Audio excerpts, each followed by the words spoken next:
Welcome into Purple Daily. Phil Mackey, Judd Zulgad, Declan Goff producing here.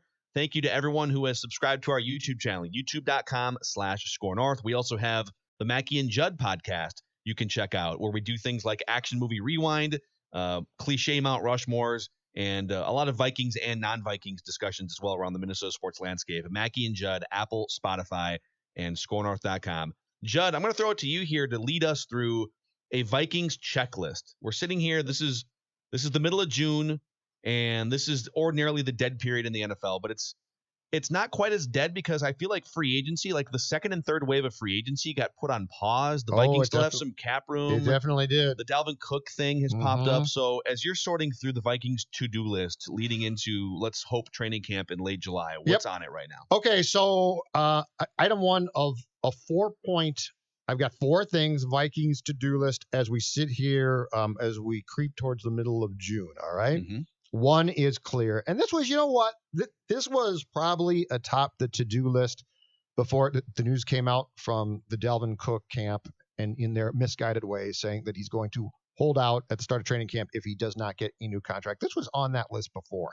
So it might have been item 2 and now it's 1, but it's very simple. You go back to him and you offer a new deal. And if you're the Vikings, the nice thing about this one is you have all the leverage as far as I'm concerned at this point. The CBA makes it stupid for him not to be at training camp on day 1 because he would then be a restricted free agent after the 2020 season instead of unrestricted. But I think you go back to their camp right now and say, you know what, we're going to cut the BS. In this time of pandemic, we're not going to negotiate. We're not going to go back and forth. We will offer you this. $10 million per year on a short-term deal. And that's what I'm going. That is as high as I will go. And if you don't want to show up next year, it's your right. But if you don't, with a running back's career, you're absolutely crazy. So to-do list 1 is I've decided that I'm not going to David Johnson $13 million per year, and I'm going nowhere near McCaffrey or Zeke Elliott, who are $16 and $15 per year respectively. I am going to $10 million per year on a short-term deal. I think it's very fair. That is to-do list 1. And I can knock this off very simply because the answer from Cook and his people is yes or no. So, okay, when you say $10 million a year for Dalvin Cook, a couple things off that. Yes, sir. That would make him the 5th highest paid running back in the NFL, right there with Derrick Henry and behind David Johnson, Le'Veon Bell, Zeke Elliott, and Christian McCaffrey. So, all right. So like that probably, if he stays healthy, that's a pretty fair contract. But with all the different circumstances, the NFL might look to slash a huge chunk of its salary cap off the books for 2021, thus compressing your roster and the cap hits even more. Is that, when you say $10 million a year, is that something that you would feel comfortable with, Judd Zulgad? Because to me, the difference, I am anti $13 million contract. I am anti $15 million. Like that's too much money in this current climate, knowing that the cap's going to come down, knowing that he's a running back. Yep. And I don't know if I see a huge difference between 13 million and 10 million. Like it's really not that much of a difference. Am I comfortable? Absolutely. About this potential offer? No. Can I sleep at night with this offer? Yes. 13 mil, I can't sleep. And look, I understand Stephon Diggs is gone. Now, Stephon Diggs is a receiver. Dalvin Cook is a running back. So they play different positions. But make no mistake, Gary Kubiak is largely designing this offense around Cook. I want Cook to be happy. 10 mil per year is incredibly fair. Ideal to me? No, but I can do that. And if this team is going to have the success that it expects to have in 2020, a healthy and that's a key word, happy Dalvin Cook is imperative, very important. Now, again, the key thing I think I said was short-term contract. I'm not going 5 years. I'm probably in age of pandemic going to offer him 3 years, but I think that would be a fair landing point. But my point is this is not a negotiation. This is my offer. And if you are going to then threaten me, don't show up. And keep in mind too, if he does not show up day 1 of camp and therefore goes from being 4 accrued years, unrestricted free agent, Phil, at the end of 2020 to 3 accrued years, and he's restricted, I then slap next year a first-round tag on him. That is expected, according to the reports I've seen, to be between $4 and $5 mil per year. Okay? So the negotiation's done. I'm offering you 10. Yeah. You either take 10 or make nothing in 2020, and then I put a tag on you in 2021 that's going to cost you, if you don't take my offer, between $5 and $6 million per year. I'm being incredibly fair. And I probably offer more of like a Melvin Gordon contract. I offer probably like an $8 million contract. I think he's better than Melvin Gordon, but I think there's other circumstances in play here. And then I feel like in my head, I'm at least saving the difference between 8 and 13 or 8 and 15. And to me, that's another player. Like that's a slot corner. That's extra money to pay an offensive lineman. Declan, how much money would you feel comfortable giving Dalvin Cook on an annual basis? I'm comfortable giving him 10 to 12 million. I really am. I can go over 10. I don't want to go much over it, but I can give him 10 to 12 million because I do think he's the exception to the rule. The problem is just the Vikings don't have the space and the resources to do it. Like if the Vikings had the cap space, I think it's a completely different conversation what we want to pay Dalvin Cook. And that's the tricky part. So I'm willing to pay this guy 12 to 15 million dollars if there was all the cap space that we had at our disposal, but the Vikings don't have that luxury. Yeah, that's the thing. Like, if you knew for sure that the cap was going to stay at $200 million, all right, I could maybe swallow hard on like 10, 12, $13 million. If I know it's coming down, there ain't no way I'm paying that much money for a running back. And but we don't know. And when you're talking 13 to 16 million dollars, you have to play every game, and he simply can't. I think between 8 and 10 is incredibly fair, and look, the players signed off on another CBA that's incredibly stupid. All right, okay? If I'm the Vikings, I'm going to use that against these guys every single time. If you didn't like it, go out. But you took this, and so every bit of, as far as I can tell, leverage now is in my court if I'm the Vikings. So item 1 is get this done. All right, what's item 2? Item 2 actually goes up to the highest level of the Minnesota Vikings LLC. In other words, it goes all the way to New Jersey because this one lands on the Wilf's desk. Figure out if you are going to extend General Manager Rick Spielman and Coach Mike Zimmer. Are you going to extend them both? Are you going to extend one of them? And I would actually, on my to-do list in my subheads to item 2, gentlemen, in subhead A, I would actually right now probably extend Spielman and let Zimmer ride. And for the first time, sever their jointness, their identity as being one, as being Rick Zim. I would sever that, and if I liked what Rick was doing enough, and because he is the guy who, when he sits down at the start of a day, has to think about not only 2020 but 2025. So item 2 goes to the Wilfs. What are you going to do with your general manager and coach? So I actually feel more confident in the job that Rick Spielman has done putting together a roster than I do about Mike Zimmer going forward from this point. I think Mike Zimmer's done a really good job. He's definitely one of the 10 or 12 best head coaches in the NFL.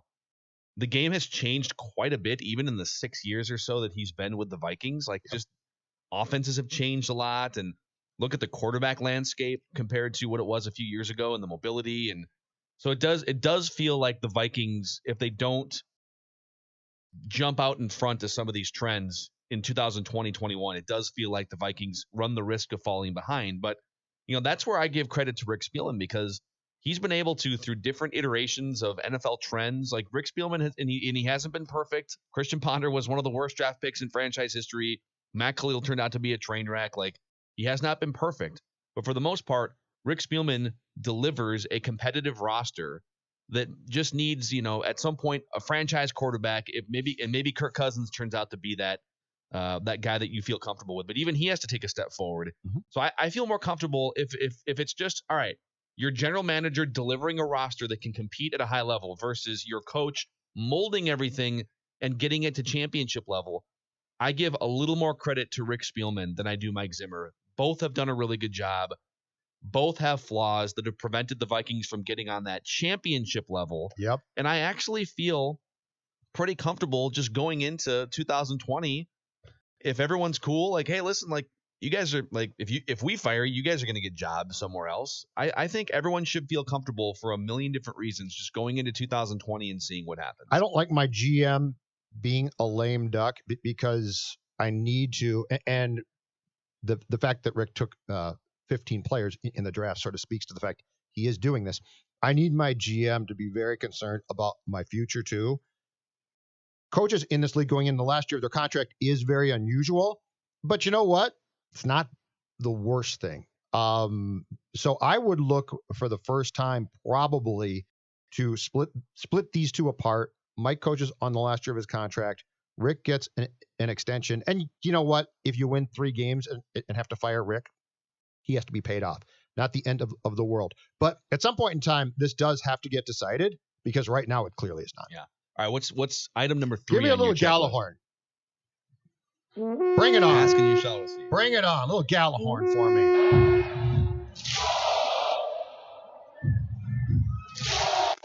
That'll be a sound not heard in stadiums this year. Oh, they'll pipe it in.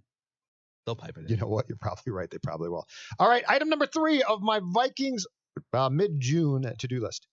Sign a veteran cornerback or bring back Everson Griffin on a 1-year incredibly cheap deal. Look, guys, this is Filene's basement right now. There are guys out there who are going to have to play this year on 1-year contracts that will probably blow our minds because they're going to be so cheap, right? Yeah. This reminds me of who was the defensive was it Sheldon Richardson? Yes, defensive tackle, had a great year, and same thing. And in fact, I saw a report, I think it was from Josina Anderson of ESPN yesterday on Twitter, that Jadeveon Clowney now, who remains, by the way, unsigned, has gone back to Seattle to ask about going back there, and the Seahawks are like, absolutely. And guess what? Everything's changed. You ain't getting a contract nearly what we previously said it could be.